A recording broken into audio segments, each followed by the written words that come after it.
Welcome to Daily Wisdom, Walking the Path with the Buddha, a podcast shared by David Roylance. This podcast is dedicated to guiding you to completely eliminate the discontent mind and the suffering it causes by attaining enlightenment. Learn and practice the teachings of Gotama Buddha that will guide you to fully attain a peaceful, calm, serene, and content mind with joy.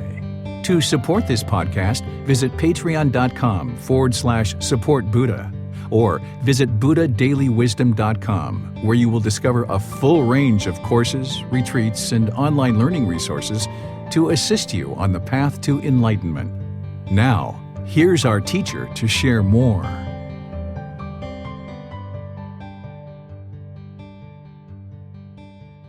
Sawadee Kap. Hello and welcome to Daily Wisdom, Walking the Path with the Buddha.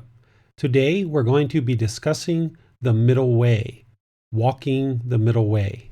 In learning about the middle way, you will often hear people say, walk the middle way, or bring the mind to the middle, or things of this nature. And essentially what people are describing here is how the mind tends to live on one side or the other. It tends to reside or dwell or crave one side or the other. Our mind can oftentimes dwell in sadness. It can reside there and dwell in sadness, and then it craves happiness. And the more that it craves this happiness, the more that it becomes sad. Or the mind can live in happiness, and it can just be happy and happy and happy and happy. Or it can be lonely and bored and shy and displeased. This is a discontent mind. The mind resides in all of these different feelings where the mind's discontent. Either sadness, anger, frustration, irritation, annoyance, guilt, shame, fears. It can be happy, it can be excited, it can be elated, it can be lonely or bored or shy. There's all these different feelings that the mind experiences, and it kind of moves around all these different feelings, and it's discontent. And there may be periods of time in there where you're fairly calm or fairly peaceful or fairly content, but by and large, the unenlightened mind is going to move around to these various discontent feelings. And what the teaching about the middle way teaches us is how to bring the mind to the middle, because it's only in the middle that the mind can be peaceful, calm, content with joy. Or another way that I usually say it is peaceful, calm, serene, and content with joy. Because where this teaching comes from is it's said during the lifetime of Gotama Buddha that he observed someone playing a sitar. A sitar is an instrument from that region of the world, a very ancient instrument that is essentially a stringed instrument, kind of similar to what like a guitar is today. Then it was a sitar. And what he noticed is that when the string was very loose, or even just a little bit loose, and somebody plucked the string, the music didn't sound good. The instrument kind of boom, right? You've kind of probably experienced that or seen that before. Or if the string was too tight and somebody plucked the string, even just slightly too tight, and someone plucked the string, the instrument didn't play beautiful music. It was only when the string was tuned perfectly in the middle that when the string is plucked, that it plays beautiful music, and it plays as the instrument was intended to play. Well, bringing that analogy to the mind is that when the mind is sad or angry or frustrated or irritated or feeling guilt or shame or fear, the mind isn't functioning in an optimal way. It's not playing beautiful music. And conversely, when the mind is happy or excited or elated, the mind is not playing beautiful music.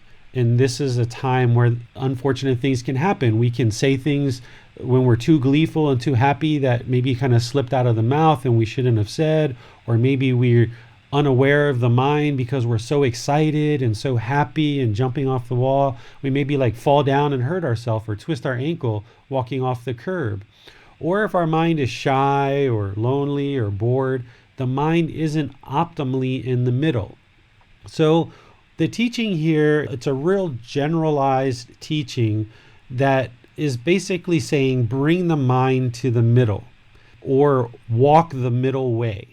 And what basically is being shared here is that all of these feelings that we're having on the edges and around are all discontentness. And in order to attain this mental state of enlightenment or Nibbana, we need to bring the mind to the middle. And of course, we do that through multiple practices like meditation and so forth. The Eightfold Path is the path to enlightenment or the path to Nibbana. And we shared that last week. And that's why here in the book, we go from chapter 5, which is the Eightfold Path, to chapter 6, which is the middle way or walking the middle way. Because what you need to do in order to attain this mental state of enlightenment is, yes, you need to learn all the teachings that I've been sharing so far and ones that we'll be sharing in the future, particularly practicing the Eightfold Path. But a more generalized way of kind of carrying the Buddha's teachings with you on a daily basis is always to remember to walk the middle way. This is a very generalized, very brief teaching that can really help guide your decisions on a daily basis or even an hourly or moment by moment basis.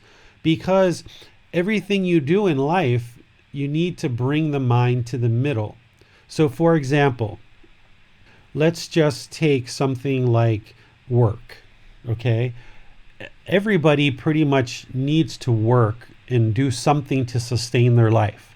Nobody can just sit on a couch and watch TV all day long and that's all they do their entire life. They need to do other things. They need to work, essentially. We need to do something to sustain our life. So what the teaching of the middle way can guide you on is, well, how much work do I really need to do? And some people might work and work and work and work and work, 14, 16, 18 hours a day. And that may be uncomfortable and it may be leading to problems in their life where they don't have time to relax. They don't have time to take care of their other needs. They maybe don't have time to spend with their family. And that's difficult for them and makes it challenging. And what they should work to do is bring that more to the middle. But then conversely, if you have somebody that is sitting on the couch, eating food all day long, and that's pretty much predominantly all they do, that's not in the middle either. And that person is probably going to have a certain amount of sadness and maybe be overweight or obese for lack of activity. That's not in the middle either. They need to bring that to the middle. And that middle and where that middle is different for every person. Every person and in every moment is different. There may be periods of your life where you do need to work 14, 15, 16, 18 hours a day, and that's just what you need to be doing during that time. I think about like my mom when she was a single mom and she had 2 kids. She had to work a whole lot, and I spent a lot of time with my grandparents so that she could actually work because that's what was needed to sustain the family. But over her life, she slowly brought that back to the middle where she spent less and less time at work as she aged. And then I think about my stepfather, who he tended to not have very many jobs, and he tended to always kind of get fired or laid off or quit his jobs. And he tended to spend a lot of time at home. And that once again made my mom need to work more and more and more and more. So in order to bring this household to the middle, different people were doing different things. But what we need to do is we need to find the middle for ourselves on all different aspects of our life, not just with jobs and income, but with other things as well. Whether it's spending time with friends or spending time with family, whether it's our sexual activity. If we're craving sexual activity and we want to have 3, 4, 5 partners and having sex so much, that's not in the middle. But perhaps for you, having no sex may not be something that feels comfortable for you at this time in your life. So you need to find where is that middle. There's many different topics. If we want to even talk about like my son, like spending time with my son, if I spend a whole lot of time with him, he could potentially get attached and only have experiences with spending time with his dad, not spending time with friends or his mom or other people in the world. He only gets kind of attached to dad and learning from dad, and he doesn't spend time with other people. That's not in the middle. But also, if he is spending all of his time with other friends and no time with his parents, that's not in the middle too. So for me, I can't spend all my time, with him whenever he's here with me and his mom, but I also can't spend no time with him either, because then he doesn't get the insight and parental guidance that he needs from his dad. So I need to find that middle. And oftentimes that middle is shifting because it's impermanent, right? There's certain times where I might go a week or two where I don't spend much time with my son because I'm really busy with work. But then there's times where I'm not as busy and I can spend more time with him. So it's about finding where that middle is and then recognizing that it's impermanent and it's shifting and it's always changing. It's not going to be set in stone, but we have to be able to find that middle, which is going to be a peaceful, calm, serene, and content mind with joy. In any of these situations, whether it's money, whether it's sex, whether it's spending time with friends or family, whatever it is, even something as simple as like washing a car, right? If I spend every week 2 or 3 times a week washing my car, that's going to take a lot of time and effort. That's going to take me away from other things. But if I spend no time washing the car at any point in time or getting it washed and serviced by somebody else, the car's going to break down and the paint's going to fade and it's not going to be in good shape for me to use it for daily life. So every single aspect of your life, you need to find the middle. And when you find that middle, know that it's going to always be shifting and changing, but that middle is where the mind can be peaceful, calm, serene, and content with joy. It's only bringing the mind to the middle that the mind can perform optimally with concentration, with focus, with memory, with being able to stay in the present moment and not allow the mind to dwell in the past or in the future. So out of all the Buddha's teachings, this concept of walking the middle way or bringing the mind to the middle is one that I never really see in his actual teachings of the Dhamma, but I hear about this a lot, and it has helped me in a very generalized way, in a very simple way, in order to always be aware of where the middle is and make sure I find it and make sure I stay there. And then I realize that the middle is always shifting. So with right mindfulness or awareness of mind, you can discover where is that middle on all these various topics. And then once you find it and just kind of like ebb and flow with that middle, then you know, okay, this is the middle. And you can maintain that middle even through the ebbing and the flowing. You can maintain that middle and maintain the peaceful, calm, serene, and content mind with joy. So let me open this up to questions. As I mentioned, this particular chapter doesn't have as much meat in it as some of the previous chapters, and it was inserted into the book at this particular stage because there's a lot of meat as we go through the Buddhist teachings. We go from chapter 1, 2, 3, 4, and 5, which are some pretty heavy chapters, especially what is enlightenment, the Four Noble Truths, the Eightfold Path. So here with chapter 6, I'm kind of giving the mind a little bit of a break and kind of giving you a little bit of a generalized teaching. And then next week, chapter 7 and chapter 8, and then we go into chapter 9, which is Gama, and chapter 10, which is Merit. These next 3, 4, 5 chapters get really deep into the teachings again. So this is a good point that we can talk about the middle way and walking the middle way. And we can also talk about other questions that you might have from the previous weeks of teaching, or even things from your meditation practice, anything that you've been doing and experiencing in meditation. So any questions that you guys have, everything is fair game. So I see Bill's raised his hand. So go ahead, Bill. What's your question? Hi. Yeah, thanks, David. Can you hear me okay? I can. Okay. So, I really like that part about the middle way. Maybe it's because I'm a Libra, but the whole finding the balance, right? Yes, essentially that's the modern words that we say, right? We say Yeah. lead a balanced lifestyle. Essentially what we're saying is what the Buddha said was walk the middle way. So we have modern language that even says exactly the same thing that the Buddha was saying. We just use different language. So, so in terms of that balance and that middle way, I'm finding that I'm making progress in terms of some of the issues. I'm going to get rid of this. I'm finding that, so I had the issue with my laptop, and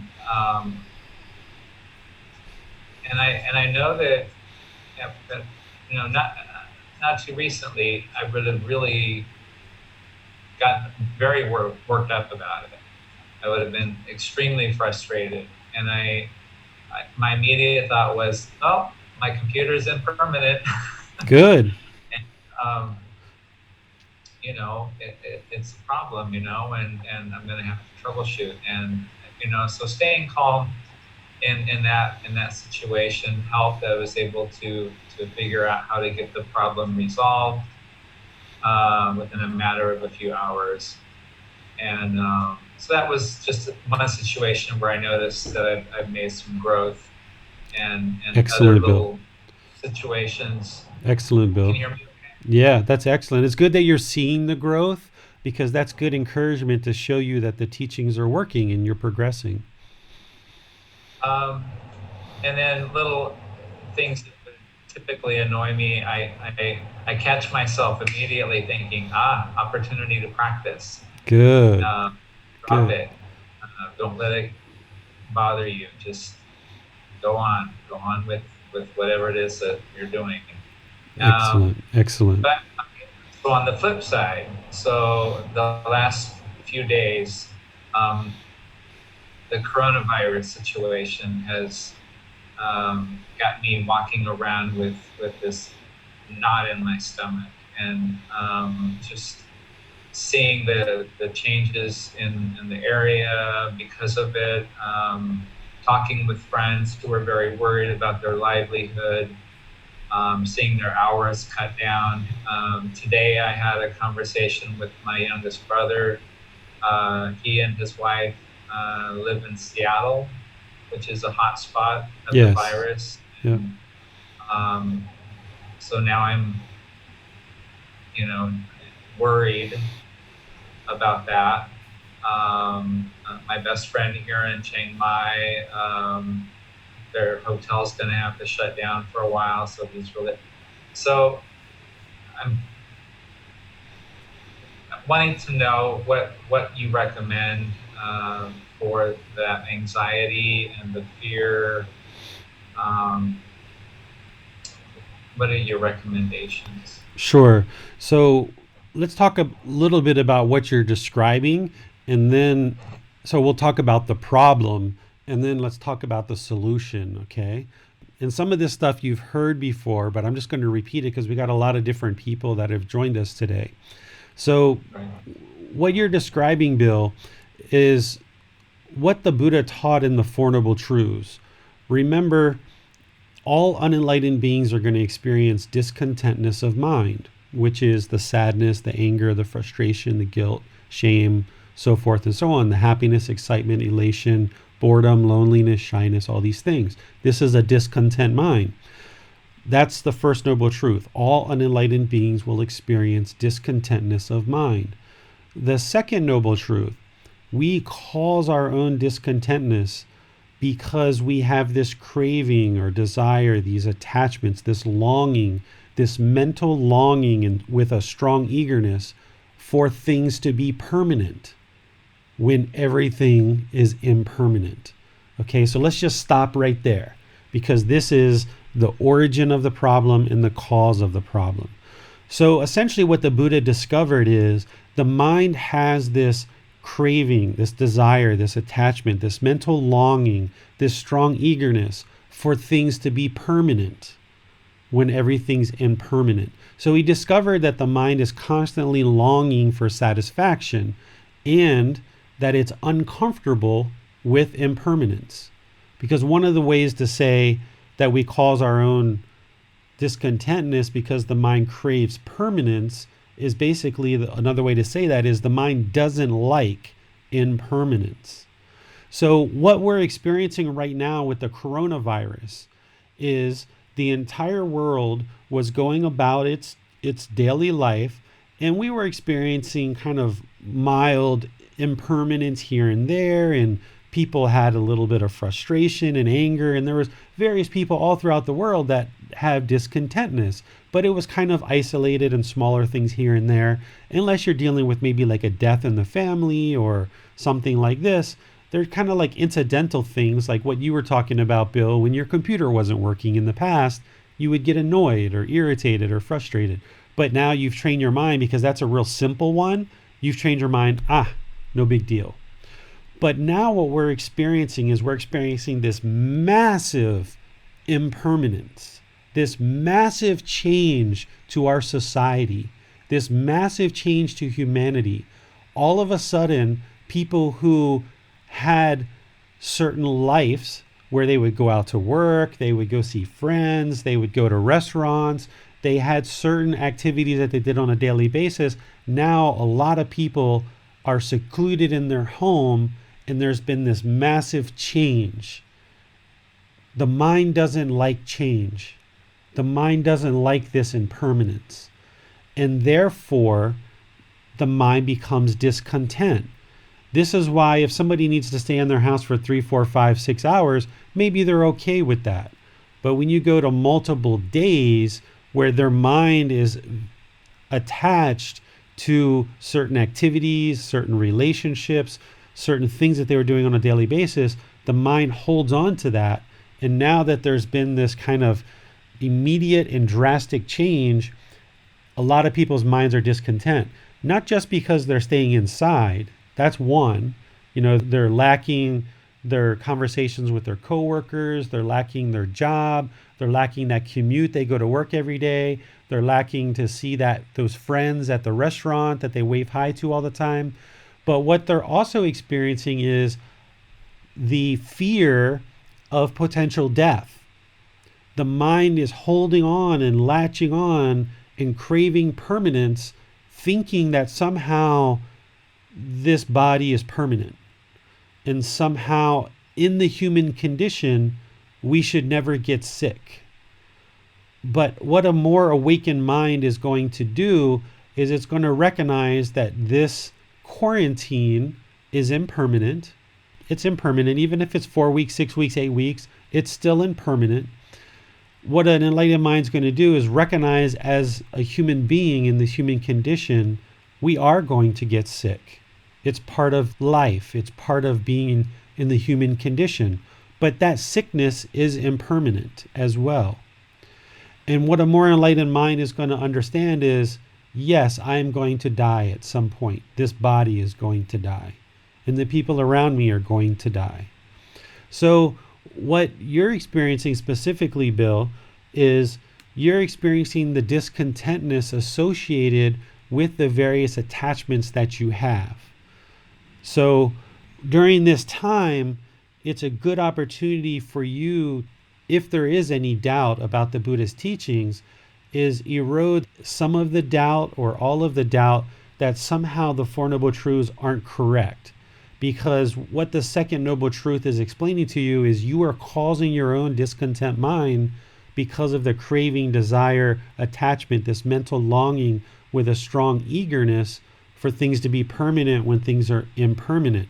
So knowing that your brother is in a hot zone for the coronavirus is causing you discontentness, because even though you recognize he's human, and even though you know that at some point either him or you have to die, the mind is still trying to hold on. It still wants to hold on.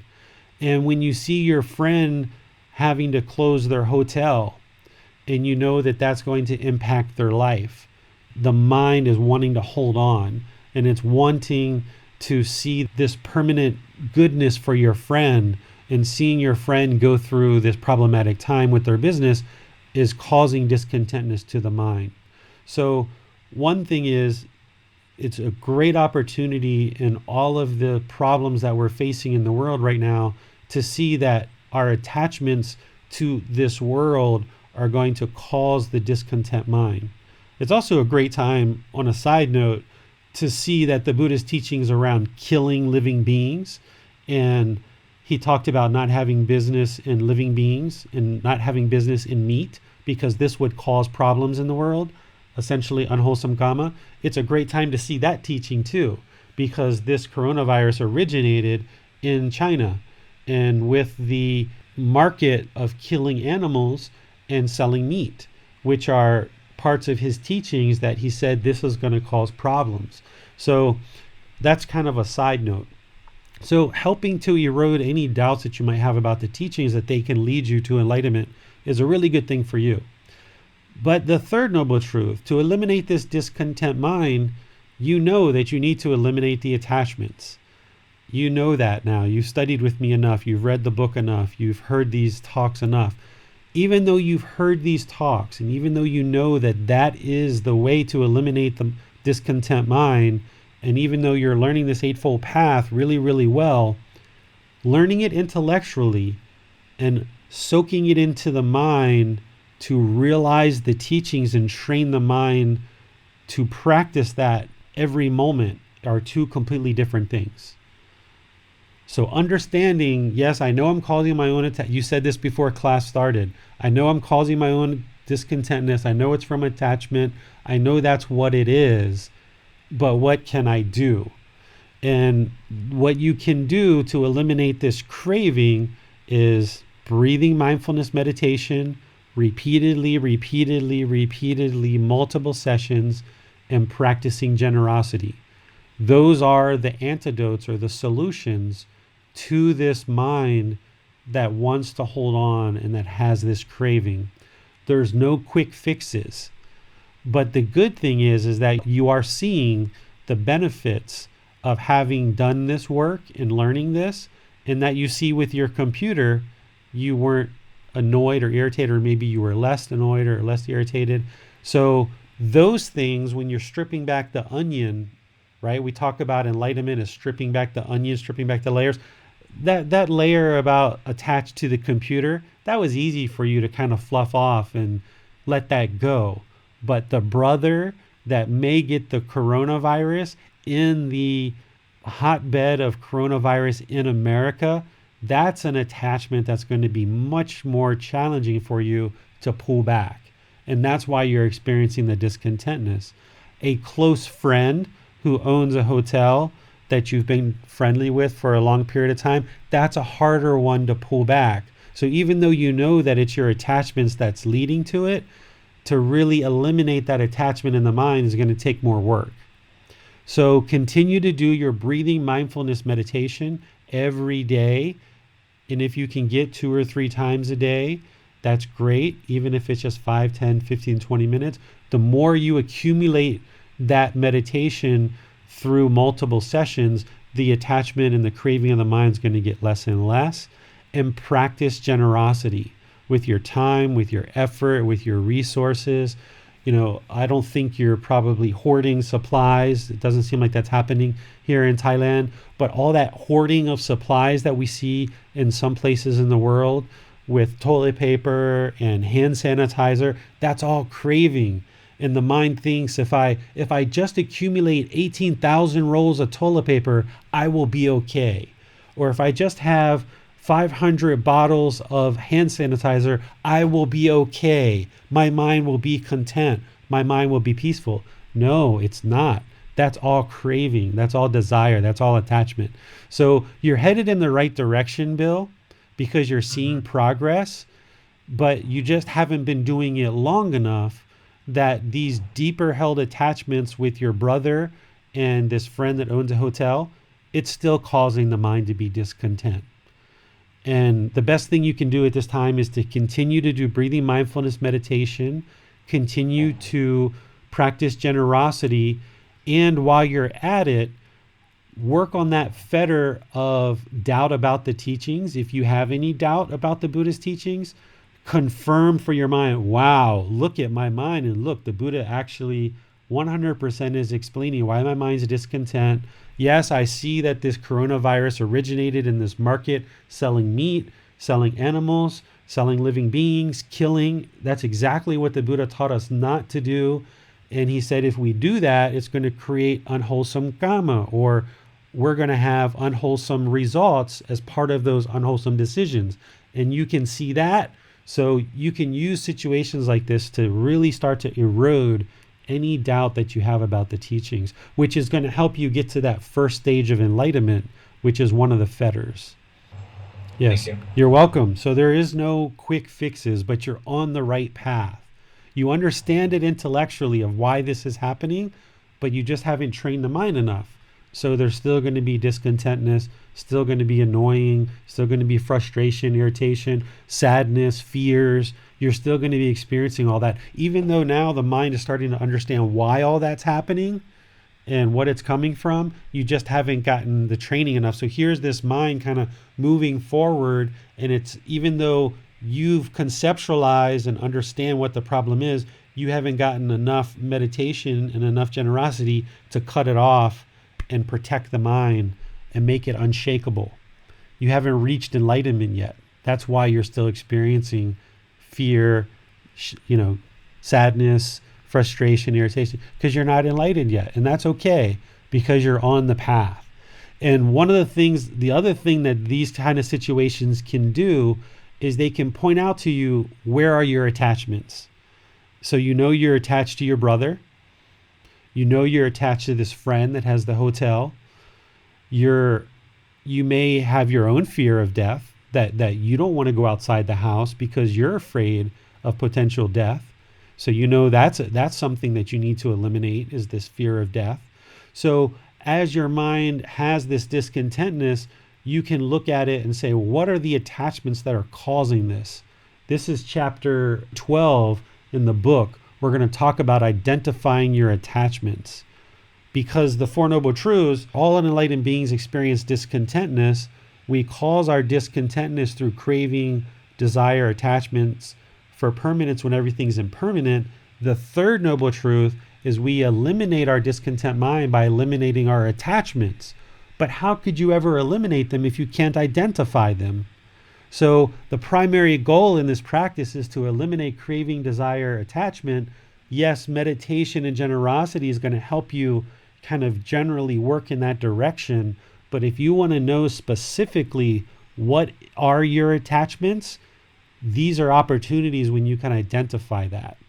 And being able to identify them will allow you to eliminate them. So I'm attached to my brother, I'm attached to my friend, I'm attached to my own life. I don't want to die, right? These kind of problematic situations where the mind's discontent, don't feel sad that your mind's discontent. Don't feel guilty. Don't feel shameful that you've done anything wrong. Use it as a learning opportunity and say, what's in there that's causing this discontent mind? There's attachments in there. And when you start identifying them, now you can work to eliminate them. And that's the beauty, is that every time your mind's discontent, it's showing you exactly what your attachments are. And if you need help to identify them, let me know. So with what you've said so far, I just kind of picked out 3 attachments that you're having, but there's more in there. There's more. Once you eliminate these, there's going to be more in there. So that's where having a relationship with a teacher can be really helpful, that I can help you identify these. And once you start identifying them on your own, and you do this 2, 3, 4 times, once you start identifying them with a teacher 3, 4, 5 times, then you'll be able to identify them on your own, and you'll be better at it, because you can't always rely on your teacher to identify your attachments. So in addition to meditation, the second best skill that you can have is to be able to identify your attachments. Because if the whole goal is to eliminate attachments, how could you eliminate them if you can't even identify them? And for some people, they don't even have a definition of what an attachment is. They think just having a phone is attachment, or just having a son is an attachment, or just having a life partner is an attachment. Just having these possessions aren't attachments. Those are possessions. So you actually know what an attachment is. You know it's causing your mind to be discontent. So you've gotten through that level of wisdom. Now you just need to identify what these attachments are so you can work to eliminate them. Just keep working at it every single day. You're on the right path, Bill, or you wouldn't be seeing that progress that you saw with the laptop. So good. Max, do we have any other questions coming in?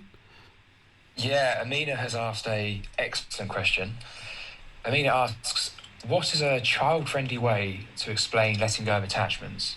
Our young daughter is becoming upset at times because she can't play outside, and that's because Amina and her family have been inside for 3 weeks in Italy. Amina says, my husband and I have taught her that the only constant in life is change, and she understands that concept, but her desire to be outside is strong, and wondering what in the teachings could be helpful to explain to her at this time of quarantine with the coronavirus. Okay, good question, Amina. So yes, my first advice was going to be, make sure you start with your daughter explaining impermanence, and it sounds like you've done that, so that's perfect. Making sure that she understands impermanence, because we need to start with children the same place that we need to start with ourselves, which is the 3 universal truths. And usually that teaching on non-self, I kind of reserve and teach to children later, and I even teach to adults later, but I usually introduce it up front. But that first universal truth of impermanence sounds like your daughter is understanding. Make sure that she understands discontentness. Make sure she understands the discontent mind and that she's causing it. Okay? And make sure she observes that the reason why her mind is discontent is because she wants to go outside so bad. And wanting is an attachment. That's that strong eagerness, that longing, that mental longing. Make sure that she realizes that she's causing that herself because she wants it so badly, and that she can't always go outside because going outside is impermanent. Okay, that's the first 2 things.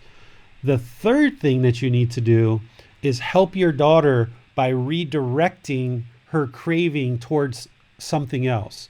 Not try to create craving in another direction, but move her mind for her. Because I know your daughter, and I've met her, she's too young at this point to internalize and intellectualize this and apply it in practice on her own 100%. You see, even us, I mean, Bill's 58 years old, and even, as much as he's been learning with me, he's still challenged with this too. So your daughter at her age, she's not going to be able to eliminate this attachment on her own. So this is where we practice in a community of people, in a sangha, a community that's helping each other. So where you see people having attachments, you can skillfully help them move towards non-attachment. So when you see your daughter and you know that she understands impermanence, you know that she understands her mind is discontent, and you know that she understands she's causing it because her mind is craving permanence to go outside when everything is impermanent, now skillfully move her mind towards something else. what you need to do is, once she understands all these things, call her into another activity.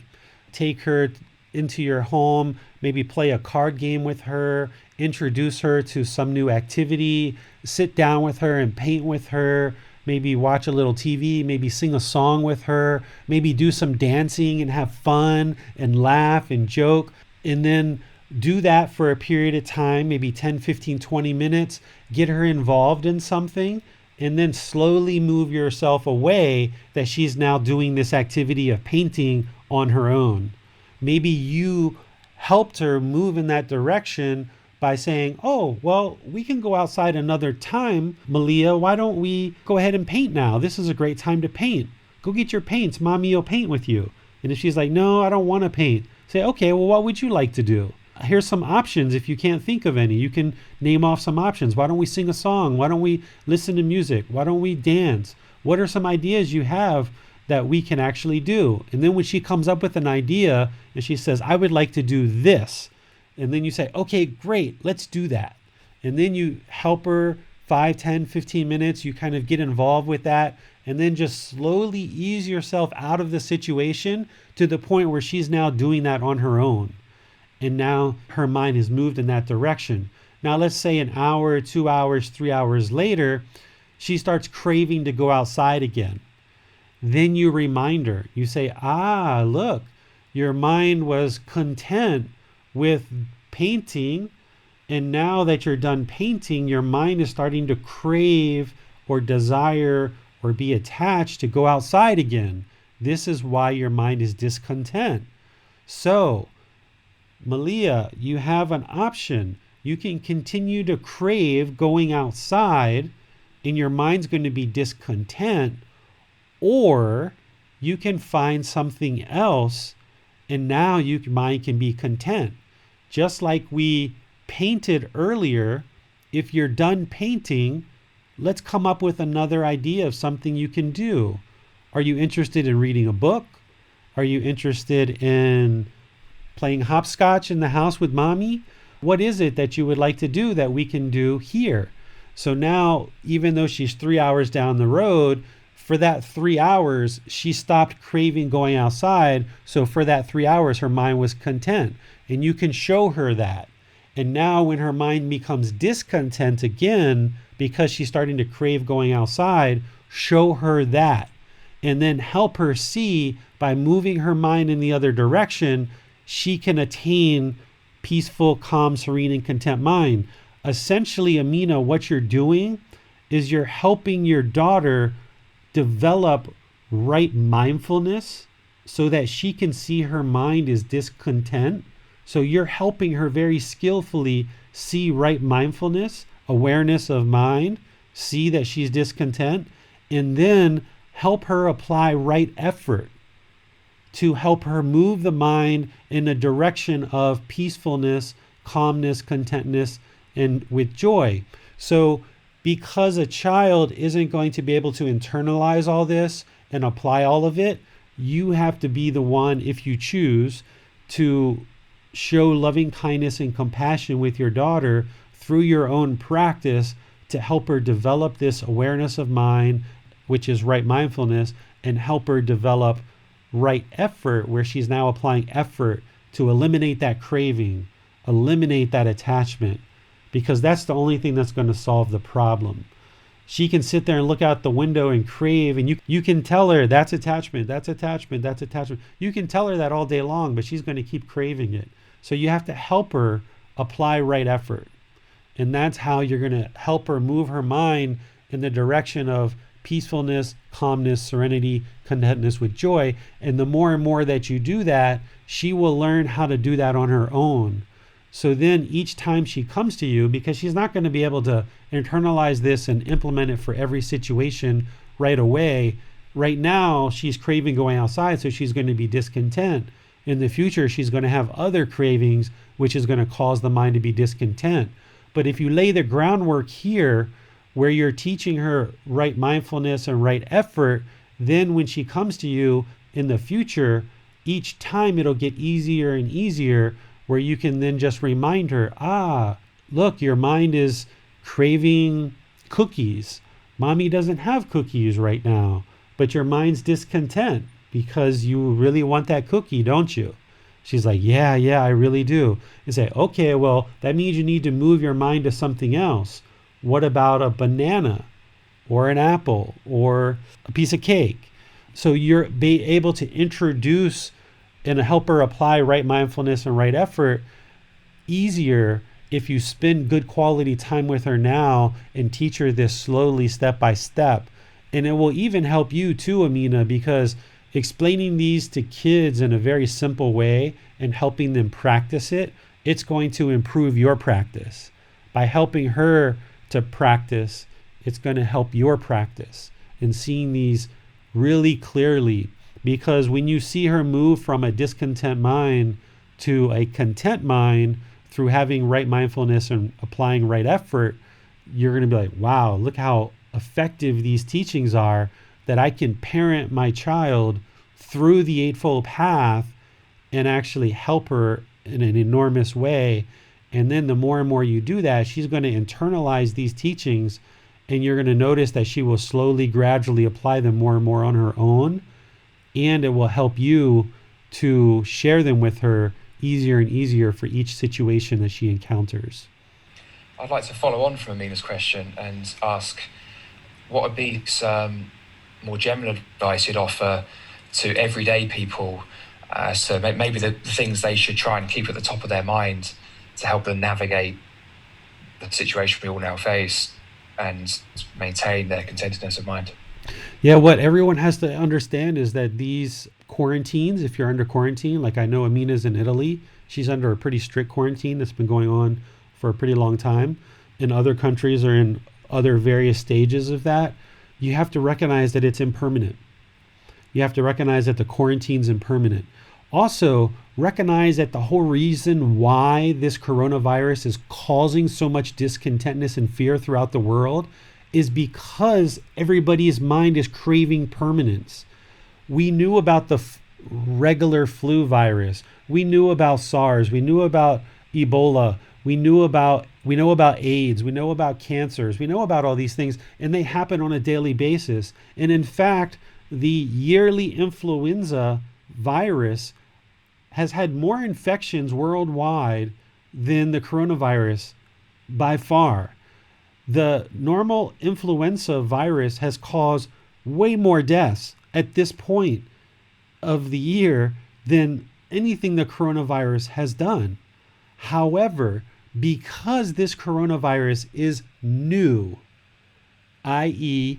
impermanence, everybody's mind is, whoa, we've got this new virus. Oh my goodness, we've got this new virus. And everybody's mind is shaken up. And because there's a somewhat higher death rate, whether it's 2% or 4% or whatever it is, that fear of death is kicking in and everybody's craving permanence. They don't want to die. And then because of the quarantines, people are not comfortable because they're staying inside their house. So the symptoms that we're seeing with the hoarding of groceries and supplies and goods, the discontentness, the anger, the frustration at governments, and blaming this on China or blaming this on even Donald Trump or blaming this on other politicians. You know, it is what it is. It's a new virus that is shaking everybody's mind up because it's new, because some people are officially quarantined, and that's new. A lot of people's minds are shaken up. What people have to recognize is all of this is impermanent. A few weeks from now, a few months from now, people are going to slowly accept that this particular coronavirus is now part of the human condition. And it's something that circulates in the world. And it's going to be here. And it's going to kill people. And it's from our own actions. We have caused this as human beings. As human beings, I'm not thinking China, US, Thailand, New Zealand. I'm not thinking that. I'm thinking human beings as a human race, as human beings, as humanity. We cause this because we have markets where we're selling living beings, we're selling meat, and we're killing, and we have this close interaction between humans and animals. So this is the result of our decisions. The Buddha told us about this. So this virus is going to be here. It's not going away. We're not going to eradicate it from the world. That's why we get the flu virus every year. Every year the influenza virus comes, and every year millions and millions and millions of people are infected, and hundreds of thousands of people die from it every single year. If they put up the numbers of the regular influenza infections and deaths next to the coronavirus infections, the regular influenza dwarfs the coronavirus. But the regular influenza virus isn't causing the fear, and people's minds aren't discontent about that because it's been around for so long and people's minds have accepted it as permanent. But this coronavirus is new, and therefore people haven't accepted it as permanent yet. And even though we're only at about 300,000 infections worldwide, and I think we're at about, I forget, about maybe 20,000 deaths or 30,000 deaths, maybe it's not even that high, the numbers dwarf each other. But because of the newness, that's where everybody's mind is being shaken up. So what you have to remind yourself is that everything is impermanent. The quarantine's impermanent. The sicknesses that we're going to encounter in this human world are all impermanent. There's more coronaviruses in the animal world that are waiting to be contracted by human beings that we have not yet contracted. That's why they're calling this COVID-19, because there's going to be a 20, a 21, a 22, a 23. There's a whole bunch more that haven't yet made their way from the animal world into the human world. That's why we saw H1N1. They have H7N9. They have all these different viruses in the animal world that haven't yet been brought into the human world yet. So we're going to discover new illnesses as we progress throughout humanity. As the world progresses, there's going to be new illnesses that arise. And the longer that we interact with living beings, eat meat, and kill animals, the more of those viruses that are going to make their way into the human world. So this isn't the last one. And people have to understand that the quarantine is impermanent, the human body is impermanent. We are going to be sick. We are going to get old. We are going to die. That is the human condition. There is no way to avoid these three things: aging, sickness, and death. It's going to happen. Now, of course, we would like to delay that if we can, but the more that we hold on to craving life, the more the mind's going to be discontent when something that can potentially kill us arises. And as long as you're making good, wholesome decisions, you're going to encounter good results. So if you're washing your hands like they're recommending, if you're having social distancing, if you're doing some quarantining, if you're keeping good general hygiene habits, these types of things are information that the scientists are sharing with us of how to keep ourselves safe. And you can do that, and you can practice that. And that's going to keep you safe. Those are good, wholesome decisions. That's your karma. That's the result of your wholesome decisions. On the other side, recognize that only people who have compromised immune systems or compromised respiratory systems are actually succumbing to death by the coronavirus. That's what that 2 to 4% or whatever the numbers are that people are actually dying. So I'm pretty sure that everybody on this call, maybe, or this classroom, there may be one or two of you that, should you get the coronavirus, you may have increased complications with it. But for the vast majority of the world, we're not going to die. We will have complications. We will have a severe sickness, and we need to get medical attention, but we're not going to die from this coronavirus. And hopefully that can alleviate some of the fear of death. And knowing that you're making good, wholesome choices, that you are washing your hands, you are social distancing, you are adhering to the quarantines, these are all good, wholesome decisions. And if you're making those good, wholesome decisions, then you don't have to be fearful that you're going to actually get this coronavirus. And should you do get it, which there's been estimates that 20 to 60% of the entire world is going to get this coronavirus. That potentially 20 to 60% of the world is going to get it. So if you get it, understand that you're most likely not going to die. If you think that you're going to die, you may actually die. I know of a story of a person who got shot in the foot, and everybody told him that this was not a big deal. He would pull right through it. It didn't do any lasting damage, and he would survive, no problem. But his mind, he convinced himself that he was shot with a gun, and therefore he needed to die, even though he was just shot in the foot. And over the course of a few days, he actually did end up dying. This is a medical story that I studied about when I was in college. He had convinced himself so much that if you get shot with a gun, that you need to die, that he actually died and succumbed to his injuries of being shot in the foot, when all the medical professionals told him that there's no way that he should die from these gunshots. So if you do get the coronavirus, which if the numbers are right, 20 to 60% of us in this classroom are going to get the coronavirus, don't immediately put your mind to think you're going to die. Stay thinking positive. Stay thinking that, okay, I'm young, or even if I'm older, I don't have a compromised immune system, I don't have problems with my lungs, I will be healthy.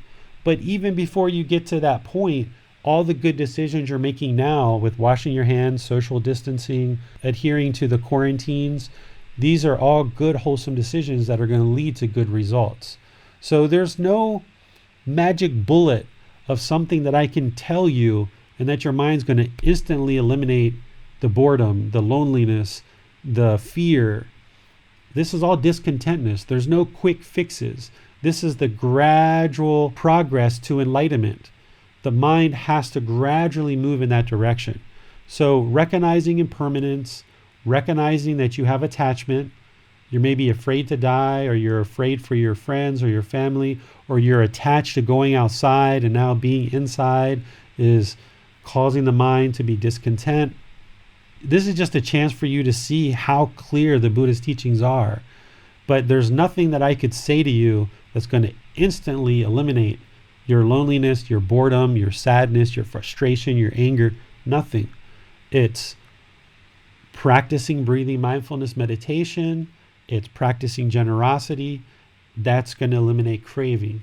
It's practicing loving kindness meditation and practicing loving kindness in daily life to eliminate hatred and anger. It's learning the teachings of the Buddha and applying them in your daily life to acquire wisdom, to eliminate that poison of delusion, ignorance, or unknowing of true reality. The only way to get to a content mind is to eliminate greed, hatred, delusion, or craving, anger, and ignorance, dissolving the self, realizing non-self, and eliminating the ego. And you're doing that through learning and practicing the Eightfold Path, which includes meditation. You're doing that through working on the 10 fetters, working to eliminate the 10 fetters, and it's a slow, gradual process. There's no quick fixes here whatsoever.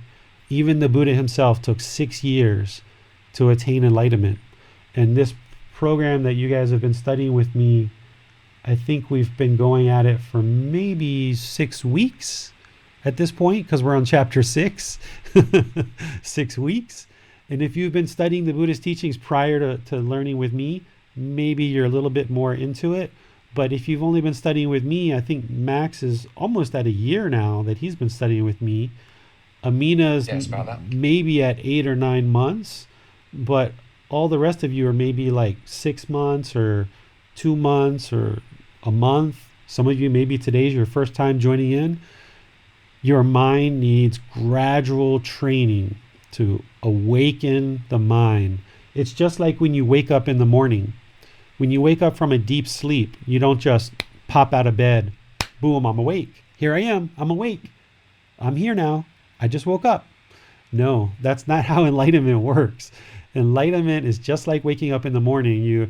Your mind, for about 2 hours before your eyes actually open, for about 2 hours, you're gradually coming out of your REM sleep for about 2 hours.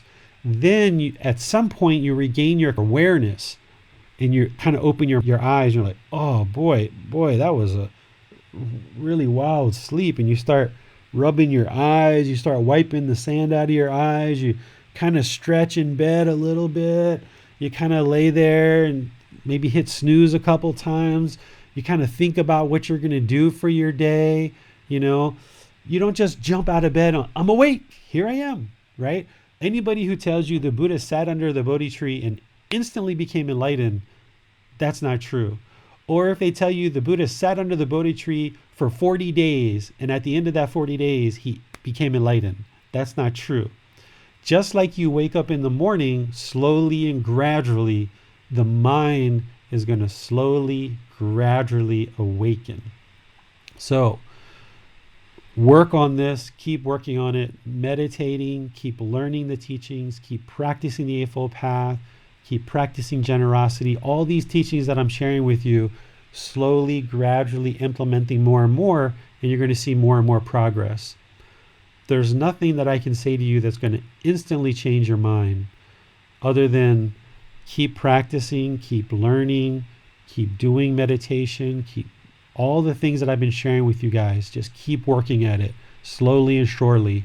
And I know Bill's starting to talk about things that he's seeing improvement on. Max, you've seen improvement. Amina has seen improvement. Julie, you've seen improvement. You've talked to me privately.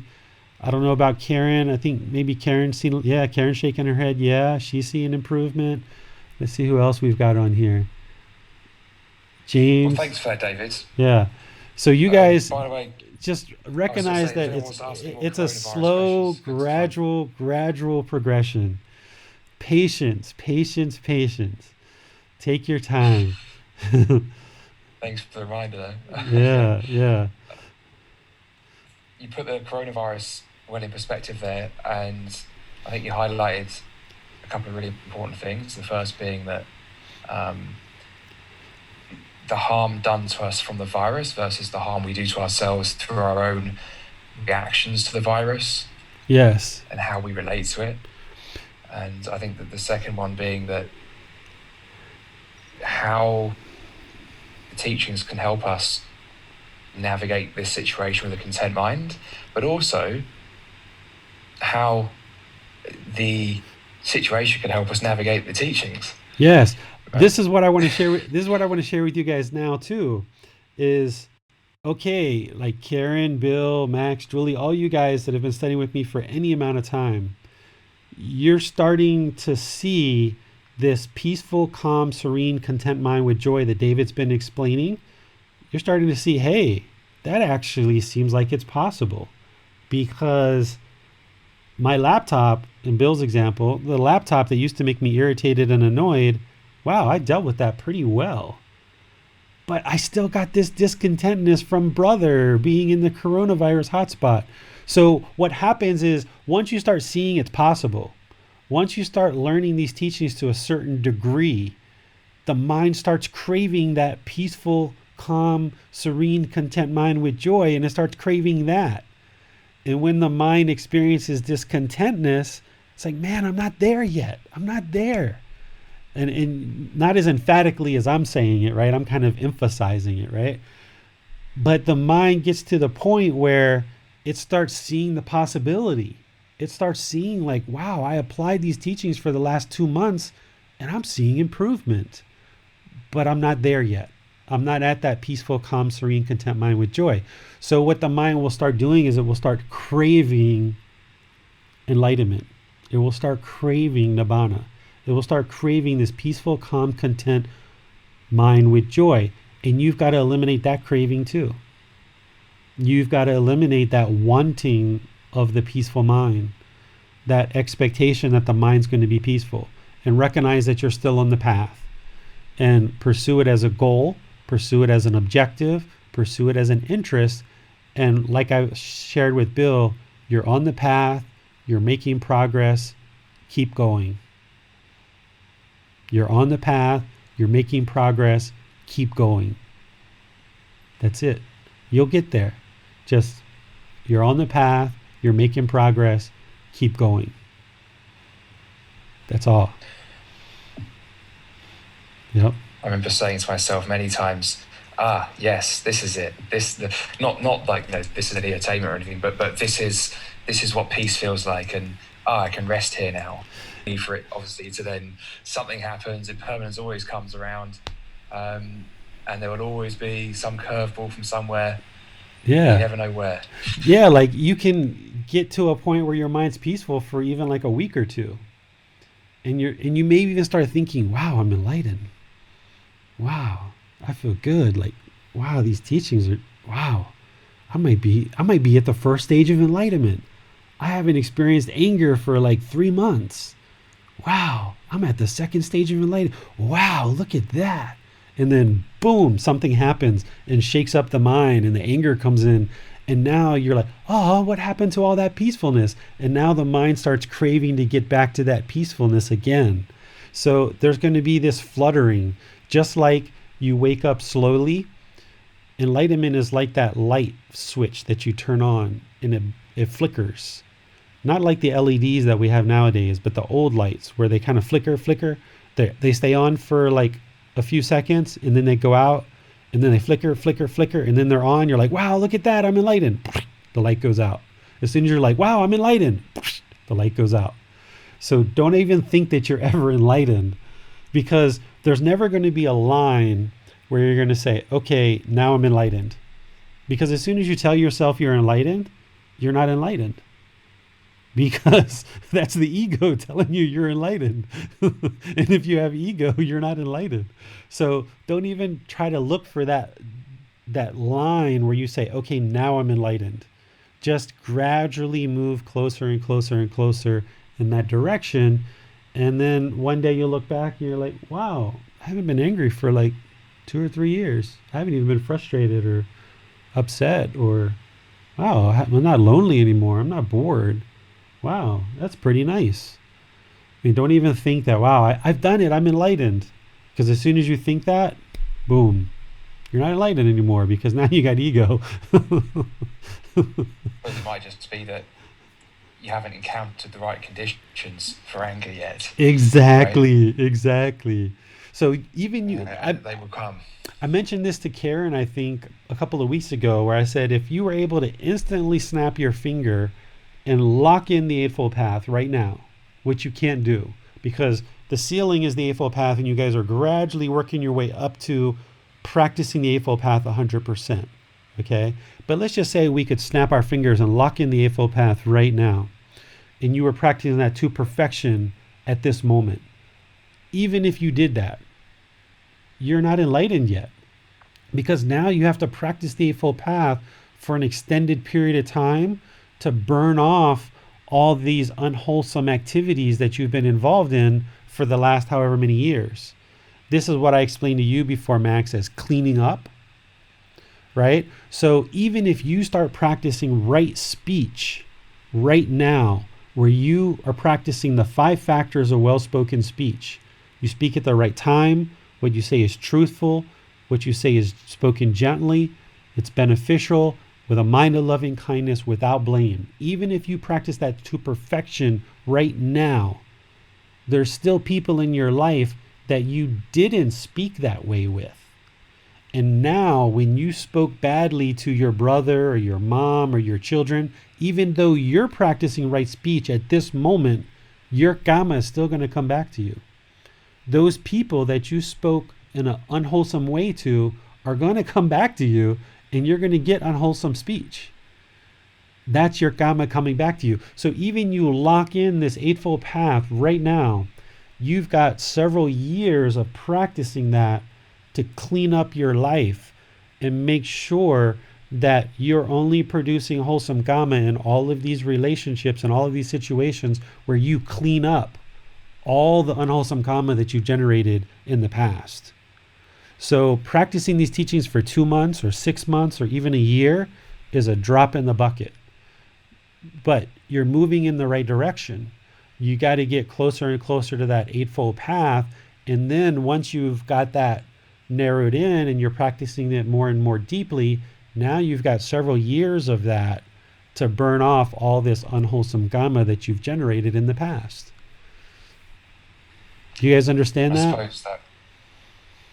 Right? So if you've had neighbors that you've talking bad to and you haven't talked to them for a year or two, just because you're now on the path and just because you're now practicing right speech doesn't mean no one's ever going to talk bad to you again. Because those neighbors that you cussed out 2 years ago, but now you wouldn't even think about doing that because you're practicing the teachings. But 2 years ago you did. So when you're out mowing your yard and they come over and cuss at you, that's your karma. Because you cussed at them 2 years ago. And now what do you do with that? Now, do you cuss back at them and make the karma even worse?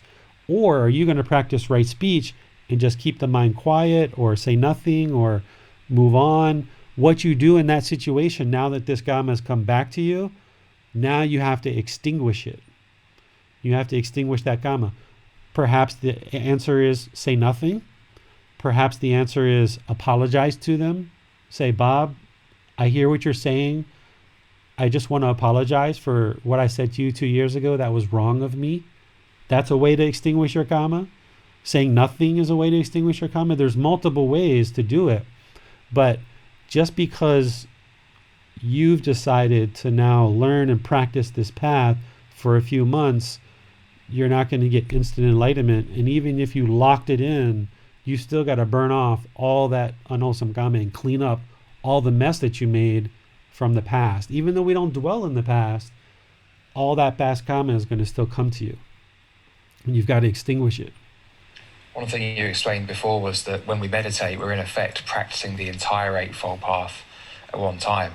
So which I guess is why that even if we've still got a lot of cleaning up to do, we can have these moments of peace when we meditate where we do feel like there is nothing that can bother us if we've cleaned up enough. But of course, when the conditions change, that's when we realize, okay, there's something else here that still needs to be uprooted. Exactly. So the more you're meditating, during that time that you're meditating, yes, you're practicing the whole Eightfold Path. So you're not generating any unwholesome karma. You're only generating wholesome karma. So meditation is vitally important. But as you guys probably are aware now, that meditation is not the only part of this practice. There's a lot of people in the world that are meditating, but it's the whole practice, the whole Eightfold Path implemented in daily life that is going to produce enlightenment for you. You can't meditate your way to enlightenment. I would say, as big of a piece as it is, I would like to say meditation is 50% of the practice. And if I said that meditation is only 5 or 10% of the practice, you might not dedicate as much time to meditation because you do need to meditate. But I would almost venture to say that meditation is only 5 to 10% of the practice, honestly. Because in a given day, in a 24-hour day, I might be meditating, if I was to keep track, I might be meditating anywhere from 30 minutes over multiple sessions up to an hour or two in a given day, right? And at different times in my life, that might have been more. It might have been 3, 4, 5, 6 hours a day, right? So it fluctuated because it's not permanent. But in a given day, I'm practicing the Eightfold Path 100% of the day. And remember that meditation is only one step. It's right concentration. But we're practicing right view, right intention, right speech, right action, right livelihood, right effort, right mindfulness, and right concentration all day, every day. So if I say meditation is only 5 or 10% of the practice, don't take that as I don't really need to meditate that much, because you still need to meditate a good amount. You need to meditate a lot. But there's all this other stuff that you need to do, like learning the teachings, like applying the teachings, like practicing right view, practicing right intention, practicing right speech, practicing right action, right livelihood, right effort, right mindfulness, right concentration. What meditation does is it enables you to practice all those other things. So for me, what meditation is, it was like a reboot. It's like no matter what was going on in life, you can kind of reboot and kind of start back at the beginning. And that's what meditation is good for. And that's why I was mentioning to Karen prior to getting started today that kind of 3 times a day, which is what the Buddha was doing, is really ideal, even if it's only 5 or 10 minutes. Because you wake up in the morning and you kind of set off your day with right view, right intention, right speech, right action, right livelihood, right effort, right mindfulness, right concentration. Even if it's 5 or 10 minutes, that's better than nothing. And then for 4 or 5 hours, things go and do whatever they do. But then in the middle of the day, you kind of resync, even if it's 5, 10, 15, 20 minutes. And now you kind of resync right view, right intention, right speech, right action, so forth. And now you go another 4, 5, 6 hours. And in the evening, you meditate again, even if it's just 5 or 10 minutes. It's really a great way to just dig in and soak the Eightfold Path into the mind, because in that 4 or 5 hour period, there's only so much that can go wrong between your meditations. And if you can do this, even just 5 or 10 minutes, I think you'll see the frequency is really helpful, even more so than the length of time. What I've noticed is if I was going to do 30 minutes of meditation a day, 3 times at 10 minutes has been very beneficial rather than once a day for 30 minutes. If I was going to keep track, I would almost say that 3 times a day is better, because you're resyncing and reconfirming 3 times a day right view, right intention, right speech, right action, right livelihood, right effort, right mindfulness, right concentration. 3 times in your day. It's like 3 markers. So if you're limited in time, I would suggest that you go to 3 times a day for 5, 10 minutes a day, rather than one 30-minute session. See how that works for you for a few weeks. I think you'll find that that frequency is going to be more beneficial than just once for 30 minutes, because then you've got 12 or 14 hours for things to go awry. Whereas if you have these markers 3 times a day, you've only got kind of 4 to 6 hours in between where things might go a little bit squirrely on you. I'd like to ask a follow-up, David. If we took a more extreme example, say an hour of meditation once a day versus maybe, 10 sets of 6 minutes, do you think there's also a counter-argument that then there might actually be a benefit in that real deep meditation, assuming you get to a deep state meditation in that hour, versus the 10 times 6? Yeah, I wouldn't really advocate for 10 times a day, because I think that's too much frequency. Although if you need it, go for it. Certainly the longer, deeper meditations have a great way of changing the mind. And Master V tells me that there's been scientific studies that 25 to 30 minutes is where the kind of optimal change is happening in the brain on the physical level. So yes, there's something to be said about the longer, deeper meditations, because you can get a lot of change during that time. So what I'm sharing about 3 times a day for 10 minutes, it's not to say you should do that every day, right? Because that's permanence, right? So what I mentioned was try that for 2 or 3 weeks and see how that benefits the mind. And then after that, you see how that works. Now go to maybe a longer meditation, which is what you're talking about, Max, and see how that influences the mind. Maybe one longer meditation and one shorter one. So you can change your practice like this. Don't try to lock it in on one particular, there's not just one set formula. That's why I don't keep track of the number of times I meditate in a day. I don't keep track of how long I meditate each time. I just do it because I know it's right. I know it's helpful. And I don't even try to keep track of it. Because it's also an accumulated benefit. You're filling up this bucket of water and you're scooping water into this bucket every time you're meditating. So you've got to fill up the bucket, and then the water's going to evaporate in the bucket. So you got to keep putting water in it. So why even keep track of how long you're meditating? Just meditate. You need to do it.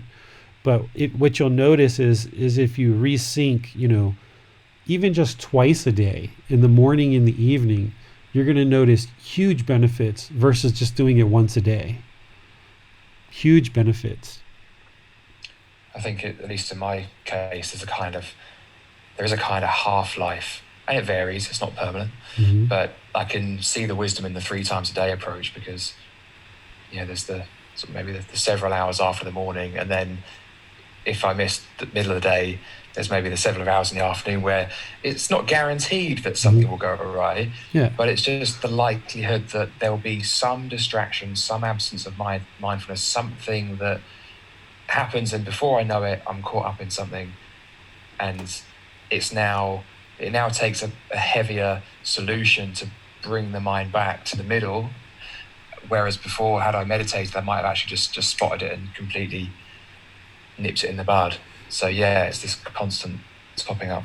And you said something interesting there too, so let me just expand on it. If you shoot for 3 times a day and you miss 1, okay, you got 2.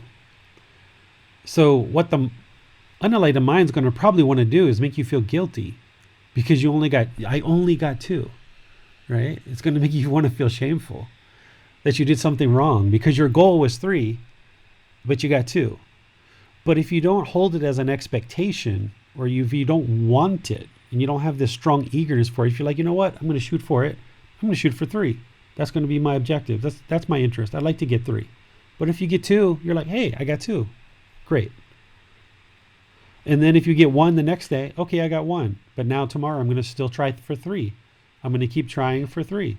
And over a gradual period of time, I'm going to slowly, gradually get closer and closer to 3. And then I might do 3 for a while. I might do 3 for 3, 4, 5 weeks. But then I might go back to 1. And that's fine too. So what the mind's going to want to do is it's going to want to have this set schedule. And it's going to want to come up with this set amount of time, a certain time of day. How long am I supposed to be doing meditation? The mind wants all these questions answered because it wants something to latch onto. And that's why I generally don't tell people how long to meditate for. Because 5 minutes is good, an hour is good, 30 minutes is good. But you're going to need to do a lot of meditation in order to fill up this bucket with water. So just shoot for 3 times a day or 2 times a day. Shoot for however long you want to shoot for. But don't hold on to it so tightly that if you miss it, that your mind's going to be feeling guilty or shameful that you didn't get to 3 a day. Or if you're shooting for 30 minutes per session and you only get to 20, don't feel guilty like you did something wrong. An enlightened mind is going to always see the positive. It's going to be like, wow, I got to 20 minutes. This is great. This is good. I got to 20. And it's not going to feel prideful. An enlightened mind is not going to feel ego behind it, but you got to always see the positive side. And that takes us back to your question, Max, about the coronavirus and the quarantine, is you got to see the positive side in this. You got to be like, you know what? It's been, people who are probably complaining right now that they're quarantined are probably the same people that a couple of weeks ago were complaining they were working too much, right? A couple of weeks ago, they were complaining they were working too much and they never got a chance to rest. They never got a break. Their boss was working them too hard and they were complaining about that. Well, now they're at home, probably with pay for some people, and now they're complaining that they're at home. Why is that? Because the mind always craves what it doesn't have. The grass is always greener on the other side. It's always looking for the next thing to make it content instead of just being satisfied with what is. So the mind has to get to the point where no matter what's going on, it's just satisfied with what is. It's just satisfied with what is. And whether it's 20 minutes of meditation or 40 minutes, whether it's working or not working, that's what bringing the mind to the middle is. Since that's the topic for today, is what bringing the mind to the middle is being satisfied with what is. Whatever is, I'm just satisfied with that. If I'm getting paid 20,000 Thai baht a month or I'm getting 80,000 Thai baht a month, my mind is just as content. If I'm staying inside because it's too smoky outside with the air pollution, I'm just as content inside as outside. If I'm teaching at the temple or I'm teaching at my house, the mind is just as content. The mind's not attached to I have to teach at that temple, because I've been teaching at that temple now for almost a year, but now because of the smoky season, I started teaching at my house and people coming to my house. Well, if my mind is craving to teach at the temple and I only feel like the ego is great when I've got all those big Buddha statues behind me and I can't teach when I'm at home because I don't have all those big Buddha statues, then the mind's attached to that temple and all that goes on there, where someone who's more enlightened is going to just be content with what is, bringing the mind to the middle, being satisfied with what is.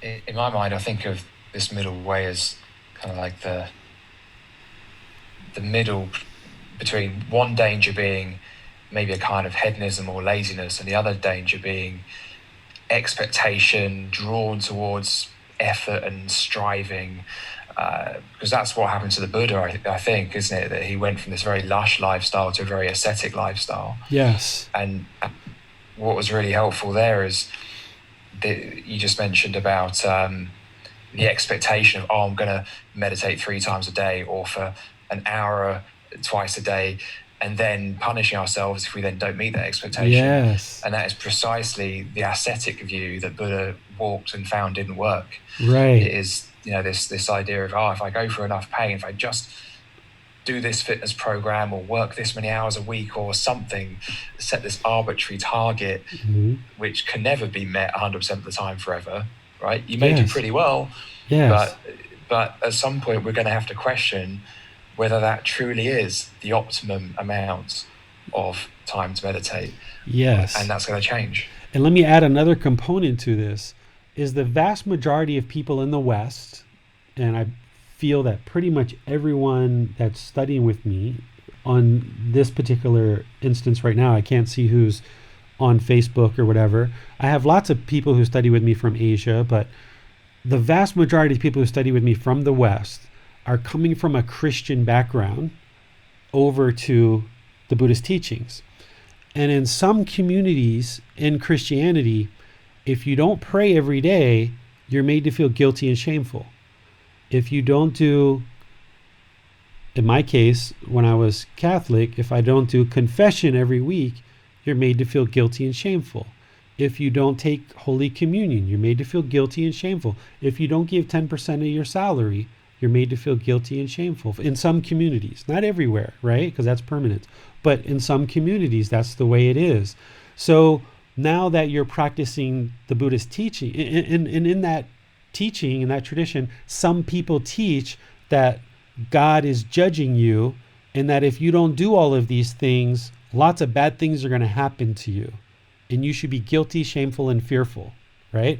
This isn't what everyone was taught, but this is what a lot of people are taught in the Western world in the Christian teachings.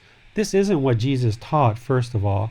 But second of all, in the Buddhist teachings, now that your mind has moved into Buddhism, you're still holding on to that conditioning from your upbringing if you were brought up that way, in the way that I was just described. So what people in the West often think is, if I don't meditate every day, the mind gets guilty, shameful, fearful. If I don't get that 30 minutes of meditation every day, or twice a day, or 3 times a day, I should be guilty, shameful, fearful, right? I should be sad. So we impose these feelings on ourselves because the mind has been conditioned in previous traditions that if you don't pray, you don't go to church, you don't give a certain amount of money, you don't do Holy Communion, you don't do confession, that you should feel guilty, shameful, and fearful. And that's not all communities that do that. There's definitely Christian communities that don't have that, but there's a lot of them that do. So if your mind sets up that you're going to meditate for even once a day, twice a day, 3 times, or whatever it is, if you don't meet that and you feel guilty or shameful, that's you doing that because your mind is holding on to it and you're expecting it. What you've got to see is, I can have a goal, I can have an objective, I can have an interest to meditate daily, twice a day, 3 times a day. And if I don't meet that, that's okay. Because there's no one judging you that you're good, bad, ugly, different, horrible person. You're on the path. You're going to need to do a bunch of meditation as part of this path. So set up an objective, set up an interest, set up a goal, and work towards it. And if you fall short of it, no big deal. No need to feel guilty or shameful. Just keep working in that direction. So that's why I call it a ceiling. And you're just always working towards that ceiling of the Eightfold Path. And the Buddha sets the example of like, okay, this is what he did, but not everyone's going to do exactly what the Buddha did. But I can tell you when I do what the Buddha did, because I wanted to test it for myself, when I learned through these books the Buddha's teachings and I saw that he practiced 3 times a day, and at that particular time in my practice I wasn't practicing 3 times a day, I moved to a 3 times a day schedule, and I did it for 3 or 4 weeks. Drastic improvement. And that's how I know what the Buddha taught is real and what he did is true, because I did it for myself. But now I don't get 3 times a day every day. But for that period of time, for that 3 or 4 weeks that I wanted to test, I wanted to prove whether his teachings are true or not, I did it 3 times a day intentionally because I wanted to prove whether it was true or not. And I proved to me that yes, it was true. And then once I did that and I got all the benefit from it, now to be honest with you, I don't need to meditate 3 times a day right now. So that's my middle, right? I don't need to meditate 3 times a day. Some days I do need to meditate 3 times a day, but right now, at this moment, I'm not meditating 3 times a day. I'm meditating once, maybe twice a day. But probably 2 or 3 weeks ago, I was meditating 4 times a day because I was doing twice for myself, all by myself, and then I was doing 2 or 3 times in the classroom with the students. So my practice is doing this, and that's okay because it's impermanent.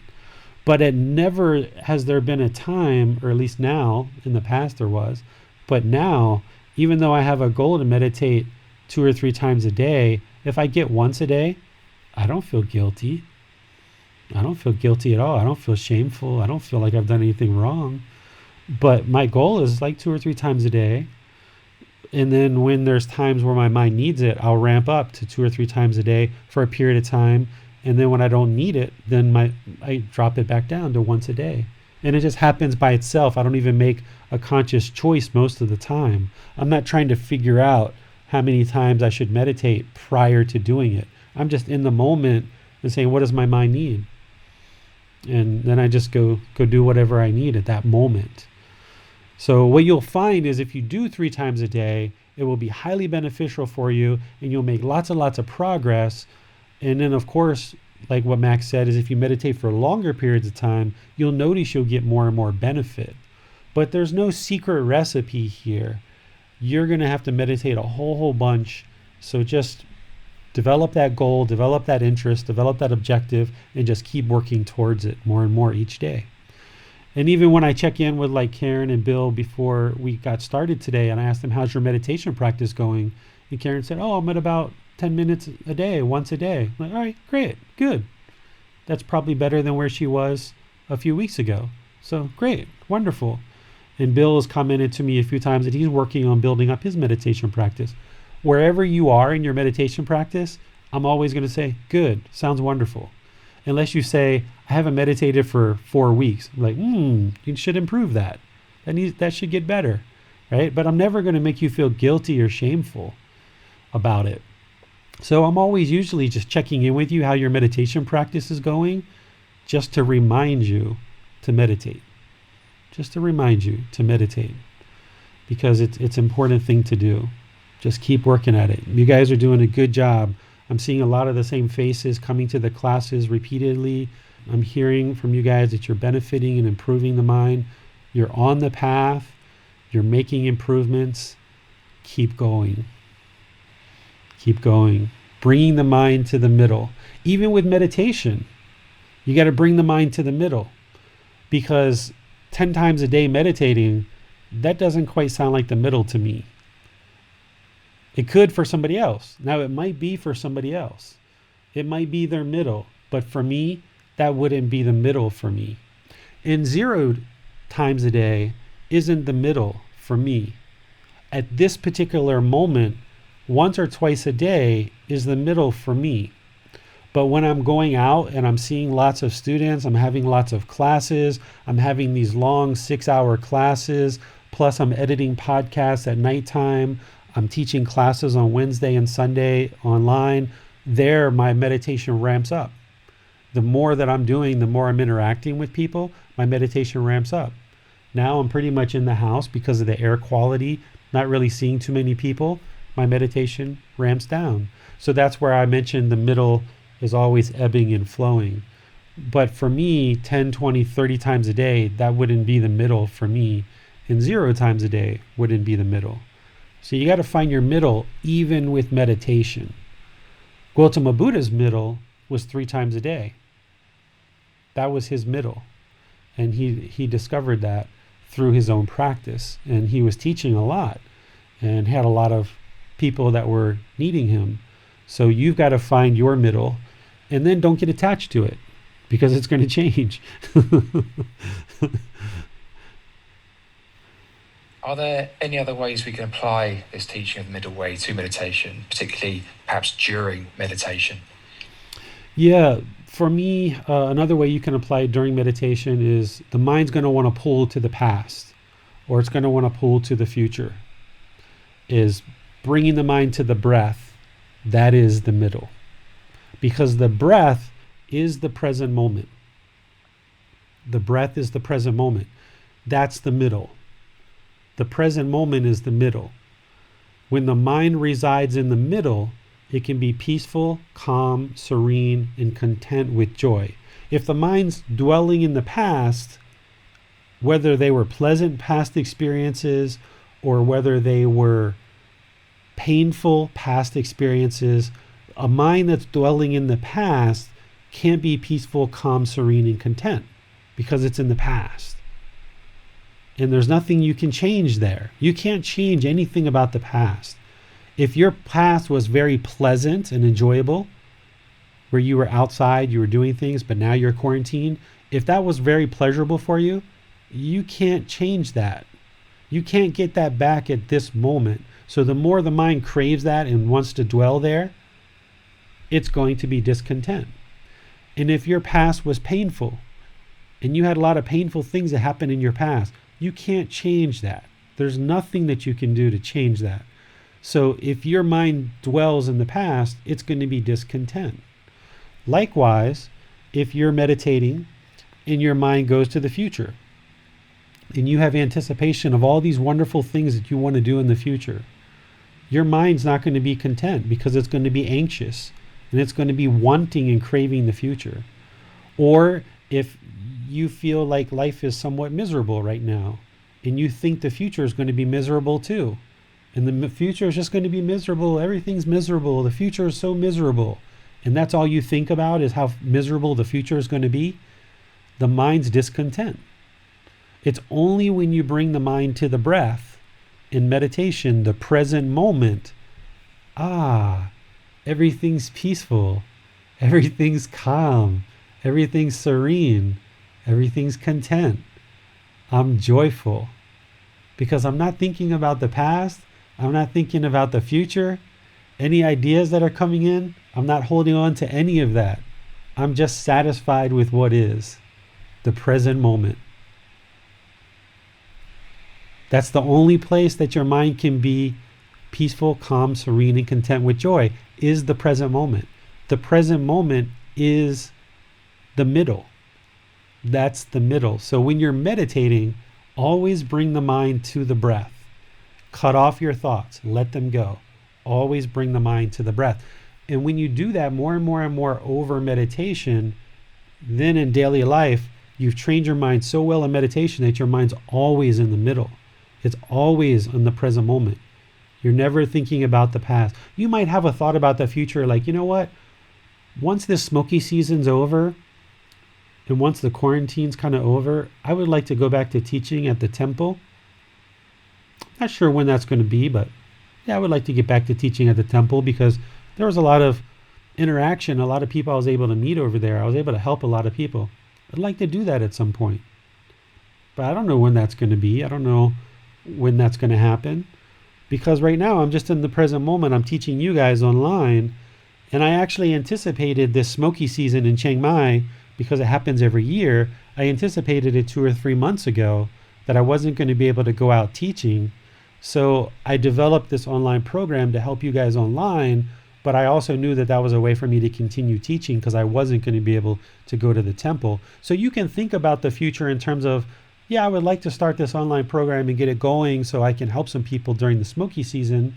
Or once the smoky season's over, I would like to go back to the temple and start teaching, but I'm not attached to it that it's got to happen on April 1st, or it's got to happen by April 15th, or even it's got to happen. I might go back to that temple and they say, you know what?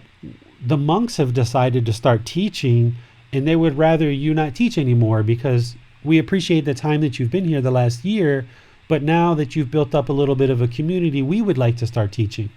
Okay, sounds good. You guys teach. I'll go somewhere else. I'll start up a community somewhere else. So if the mind's attached to a certain time that I have to start teaching at the temple again, or I have to teach at that particular temple, or any other number of things, the mind's going to be discontent. So it's not holding on. So you can think about the future and have certain goals and objectives and interests that you would like to pursue, but just don't hold on to them so tightly that if you don't meet them, now the mind's discontent. Max is a businessman, so I think about like business, right? Like I want to make 10,000 pounds a month, and that's the goal. And usually this is what a good businessman is going to do. They're going to have a certain goal and they're going to push and push and push with marketing and other efforts, and they're going to push to get to that goal. And then once they get to that goal, then they're going to raise it to like 12,000. And now they're going to push and push and push and push and push and push to get to 12,000. Now they're going to raise it to 14,000. Now they're going to push and push and push and push. And people just keep craving and craving and craving and craving and craving. And what Max has kind of done over the last couple of months is like, you know what? I used to make this. Now I make this. And that's okay. And I don't need to keep pushing and pushing and pushing. I'm just going to adjust my life to be satisfied with what is. This is the past. This is what I used to make in the past. Now I make less than that, and that's okay, right? But what we get caught up in daily life, of whether it's business with finances, whether it's with a boyfriend, a girlfriend, children, our home, our job, we just keep pushing and pushing and pushing and pushing and pushing. And let me say this another way. We keep craving and craving and craving and craving and craving more, and we're never done. The mind can't be content because it's just pushing and pushing and pushing. And even when you get to your goal, then you move it. And now you push and push and push. And you say, if I just get to 10,000 pounds a month, I'll be all right. I'll be content. I'll be peaceful. But then once you get it, then the mind increases the goal again. And this is how people they're never content because the craving just keeps producing discontentness over and over and over again.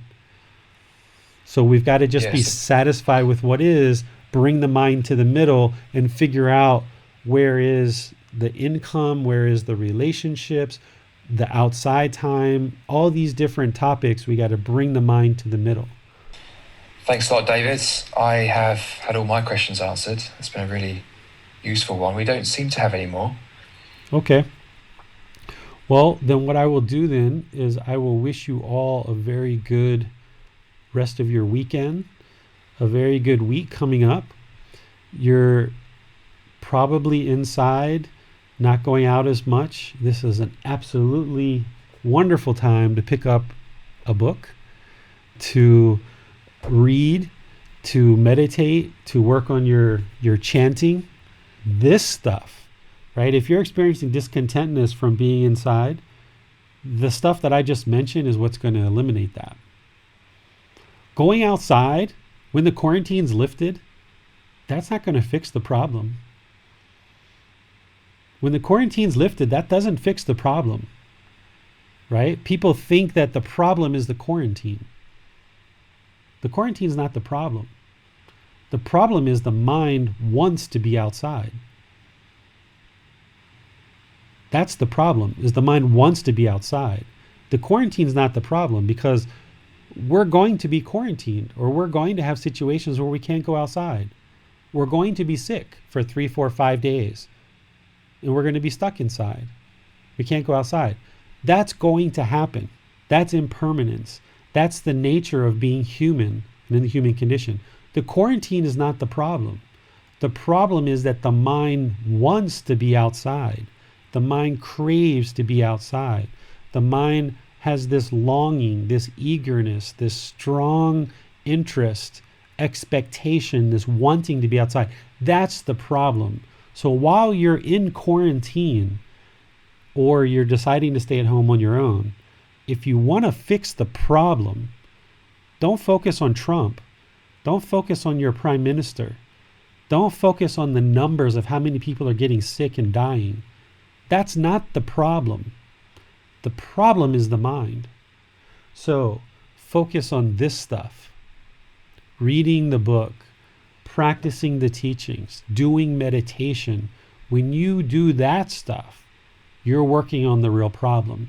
So that way, for the next sickness, the next virus, the next quarantine, the mind can be calm, peaceful, and content. Because there's going to be another one. So the problem isn't the quarantine. The problem is the mind has this craving, this longing, this strong eagerness. So fix that. People want to blame Trump, and maybe he's made mistakes. I'm not a political person. I don't support Trump, and I don't talk bad about him. I'm in the middle. I don't get involved in politics. Whether you're prime minister or your leaders of your country are making good or bad decisions, that's for all of you guys to decide. But those people, this virus, this quarantine is not the problem. The problem is the mind is craving. And the only way to fix that is through training it, through meditation, through understanding these teachings. Awakening the mind is what will solve the problem. So until next time, I will say, Sawadee Khap. Have a good rest of your week. Thank you guys so much.